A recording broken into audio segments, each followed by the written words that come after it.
होली। क्या है? होली आने वाली है। होली को फेस्टिवल ऑफ क्या बोलते हैं? कलर, रंगों का त्योहार। तो होली में क्या है? रंग और अबीर। ठीक है। और अबीर को बनाने में अभ्रक नामक पदार्थ का यूज किया जाता है। ठीक। एक चमकीला पदार्थ होता है, उसका नाम होता है रूबी। क्या है? रूबी। रूबी अभ्रक। ठीक है। वास्तव में मानव के जीवन में रंग बड़े महत्वपूर्ण हैं। ध्यान दीजिए, ये मानव हैं, इनके जीवन में रंग का बहुत बड़ा योगदान है। इस संसार में या सृष्टि में यदि रंग ना होता, क्या ना होता? तो ना तो हम जी पाते। अब हम कैसे ना जी पाते? मतलब हमारा जीवन क्या होता? संभव नहीं होता। उसका कारण क्या है?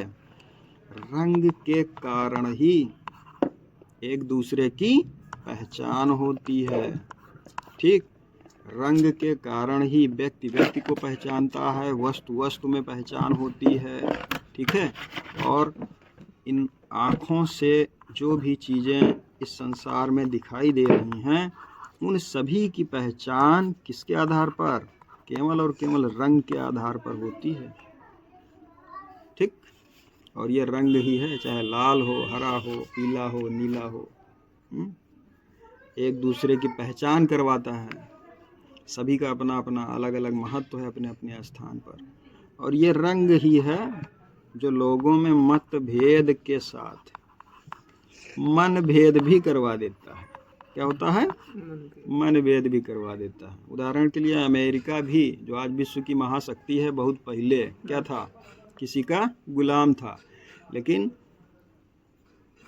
आज क्या है? उसके पास में सुप्रीम पावर है। बहुत पहले अमेरिका में रेड इंडियन और वाइट इंडियन थे। ठीक है। तो ये जो वाइट इंडियन लोग थे, ये लोग रेड इंडियन पर शासन करने के लिए गन कल्चर को लेकर के आए। यही कारण है कि अमेरिका में बच्चे बच्चे के पास में हैंड गन है और एक से एक हथियार हैं, जो विश्व के अनेक देश की जो सेनाएं हैं, उन सेनाओं के पास में वो हथियार नहीं है। ठीक। तो नस्ल भेद का शिकार या रंग का शिकार कौन हुआ? अमेरिका भी हुआ। दक्षिण अफ्रीका में गांधी जी भी शिकार हो गए। रंग के कारण है। किस रंग के कारण? यही रंग के कारण। अब यह रंग ही तो है, एक दूसरे की पहचान भी कराता है और एक दूसरे से मतभेद भी उत्पन्न करवाता है और मतभेद के बाद मनभेद भी उत्पन्न करवा देता है। महत्वपूर्ण होने के साथ साथ इसका दुरुपयोग भी होना शुरू हो गया है। किसका? रंग का। ठीक। भारत के झंडे में 3 रंग हैं। कितने रंग हैं? 3 रंग हैं भाई। तीनों का अपना अपना महत्व है। ठीक है। तीनों का अपना अपना महत्व है। इसके अलावा रंग का प्रयोग विभिन्न जाति धर्म संप्रदाय के लोग अलग अलग तरीके से करते हैं। और वास्तव में रंग को किसी ने क्या किया है? अभी नहीं खोजा है, बहुत पहले से खोजा गया है। ठीक। बहुत सारा अजंता एलोरा की गुफाओं में आपको तैल चित्र मिलेंगे, ऑयल पेंट जिसको बोलते हैं, जो आज भी सजीव लगते हैं। तो उनको खोजने वाले लोग कौन हैं? प्राचीन काल के लोग, जो गुफाओं में रहा करते थे, पाषाण काल के लोग। कुछ प्राकृतिक रंग हैं, जैसे कि लाल, ठीक है, नीला, पीला। ठीक है। तो ये कुछ प्राकृतिक रंग हैं।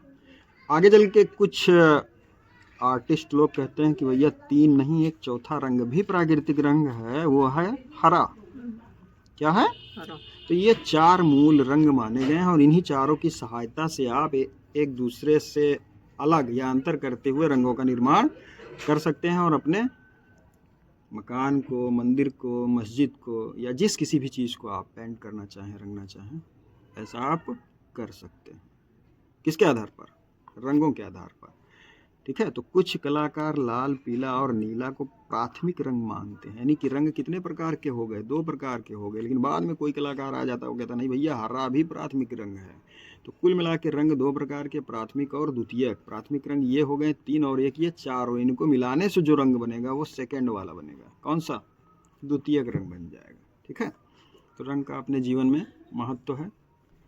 उदाहरण के लिए आकाश नीला दिखाई देता है, सवाल आगे इसी में से बनेगा। ये जो होली है, क्या है? होली वास्तव में रंगों की पहचान करवा रही है।